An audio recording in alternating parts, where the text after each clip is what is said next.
नमस्कार, मैं Vinod Kumar Vinod education and information channel में आपका स्वागत है। आज मैं आपके लिए बहुत ही लेटेस्ट जानकारी लेकर आया हूं, जो झारखंड में पारा शिक्षक से संबंधित कुछ जानकारी निकल कर आ रही। तो आप मेरे वीडियो में अंत तक बने रहें। क्या कुछ जानकारी निकल कर आ रही है झारखंड में सहायक अध्यापक से संबंधित। तो आइए चलते हैं वीडियो की ओर। कहते हैं कि पूरे महीने होगा पारा शिक्षकों का डॉक्यूमेंट वेरिफिकेशन, यानी इस महीने तक पूरा जो है पारा शिक्षकों का डॉक्यूमेंट वेरिफिकेशन किया जाएगा। 11,000 पारा शिक्षकों को मिला मौका, यानी 11,000 पारा शिक्षक को जो है फिर से डॉक्यूमेंट वेरिफिकेशन का मौका मिल गया है। शिक्षा मंत्री ने दिया डॉक्यूमेंट वेरिफिकेशन करने का आदेश। और शिक्षा मंत्री जो बच गए थे उनको फिर से डॉक्यूमेंट वेरिफिकेशन करने का आदेश दे दिया है। आगे है, यहाँ पर कहता है आपको कि राज्य के 61,000 पारा शिक्षकों में से लगभग 50,000 पारा शिक्षकों को अब यानी सहायक शिक्षक के डॉक्यूमेंट वेरिफिकेशन की प्रक्रिया पूरी हो गई। यानी 61,000 टोटल है, उसमें से 50,000 का डॉक्यूमेंट वेरिफिकेशन हो चुका था। 11,000 पारा शिक्षकों को डॉक्यूमेंट वेरिफिकेशन का काम बाकी रह गया था, पर अब इन शेष शिक्षकों का भी डॉक्यूमेंट वेरिफिकेशन हो जाएगा। यानी जो 61,000 थे उसमें से 50,000 का ही हो पाया था और 11,000 जो है बच गए थे। उसमें से अब जो है इन शेष जो 11,000 बच गए थे उनका भी डॉक्यूमेंट वेरिफिकेशन हो जाएगा। शिक्षा मंत्री जगन्नाथ महतो ने 31 जनवरी तक बचे हुए पारा शिक्षकों के डॉक्यूमेंट वेरिफिकेशन पूरा करने का निर्देश दिया। यानी शिक्षा मंत्री के द्वारा जो है 31 जनवरी तक जो है डॉक्यूमेंट वेरिफिकेशन पूरा करने का निर्देश दिया है। बताया जा रहा है कि 31 जनवरी के बाद डॉक्यूमेंट वेरिफिकेशन नहीं किया जाएगा। यानी शिक्षा मंत्री ने कहा है कि 31 जनवरी के बाद डॉक्यूमेंट वेरिफिकेशन नहीं किया जाएगा। शिक्षा मंत्री जगन्नाथ महतो के आदेश के बाद पारा शिक्षकों का मौका मिला है। आगे है, डॉक्यूमेंट वेरिफिकेशन के बाद 250 लोगों ने छोड़ी नौकरी। यानी डॉक्यूमेंट वेरिफिकेशन के बाद जो है 250 लोगों ने नौकरी छोड़ी है। बताते चले कि पारा शिक्षकों के डॉक्यूमेंट वेरिफिकेशन की प्रक्रिया अप्रैल महीने से चल रही है। यानी पारा शिक्षकों की डॉक्यूमेंट वेरिफिकेशन की प्रक्रिया जो अप्रैल से चल रही है। डॉक्यूमेंट वेरिफिकेशन में गलत पाए जाने के डर से प्रक्रिया में शामिल होने के बाद लगभग 250 पारा शिक्षकों ने नौकरी छोड़ दी है। कई FIR होने के डर से प्रक्रिया में शामिल नहीं हुए हैं।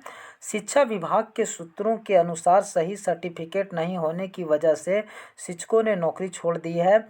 ऐसे शिक्षकों को अब मानदेय का भुगतान नहीं किया जाएगा। यानी जो शिक्षक जो है जिनका डॉक्यूमेंट सही नहीं था या सही नहीं का उन्हें डर लग रहा था या कोई FIR ना हो जाए तो वे डर से नौकरी छोड़ दिए, तो ऐसे शिक्षकों को जो है मानदेय नहीं मिलेगा।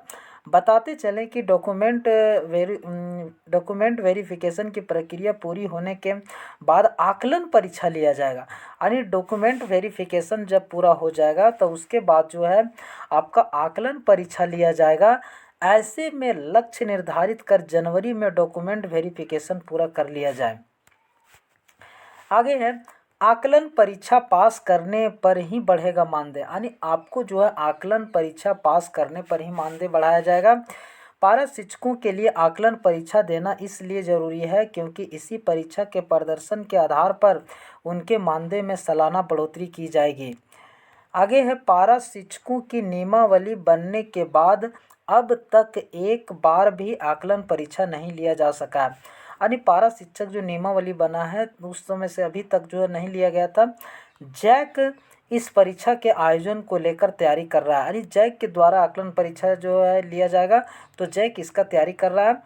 आगे है, रद्द नियमावली के बाद पारा शिक्षकों की नियुक्ति की बात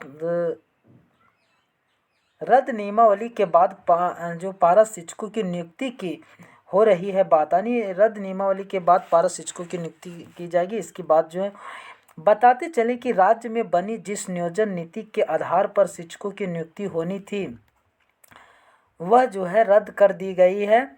ऐसे ऐसे में जब तक नियोजन नीति नहीं धरातल पर नहीं आती है तब तक बच्चों की पढ़ाई में बाधा ना हो, इसके लिए पारा शिक्षकों की नियुक्ति करने की बात चल रही है।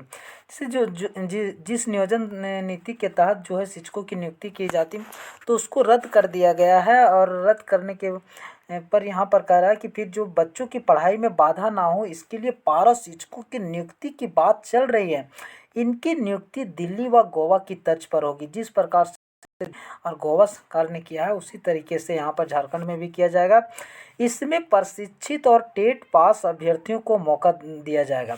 इसमें प्रशिक्षित और टेट पास अभ्यर्थियों को मौका दिया जाएगा। उन्हें वर्तमान में कार्यरत सहायक अध्यापकों यानी पारा शिक्षकों के समान 22,500 मानदेय मिलेगा। यानी जिनकी नियुक्ति की जाएगी, जो अध्यापक सहायक अध्यापक यानी पारा शिक्षक कार्यरत है, उन्हीं के समान 22,500 का मानदेय यहाँ पर दिया जाएगा। जब शिक्षकों की अस्थायी नियुक्ति हो जाएगी तब इनकी सेवा समाप्त हो जाएगी। और जब शिक्षकों की अस्थायी नियुक्ति हो जाएगी तब इनकी सेवा जो है समाप्त हो जाएगी। उनकी नियुक्ति इसी शर्त पर किए जाने पर विचार चल रहा है। तो कुछ ये जानकारी था। उम्मीद करता हूँ ये वीडियो आपको पसंद आया होगा। मेरे इस वीडियो को लाइक करें, ज़्यादा से ज़्यादा शेयर करें, साथ ही मेरे चैनल को सब्सक्राइब कर लें और बेल आइकन को ज़रूर से ज़रूर प्रेस कर दें, ताकि मैं कोई भी वीडियो अपलोड करूँ तो इसका नोटिफिकेशन सबसे पहले आप तक पहुँचे। मैं आपके लिए एजुकेशनल, प्रतियोगिता परीक्षा संबंधित और लेटेस्ट इन्फॉर्मेशन का वीडियो लेकर आता रहता हूँ। तो इस तरीके का वीडियो देखने के लिए मेरे चैनल को आज ही सब्सक्राइब करें। धन्यवाद।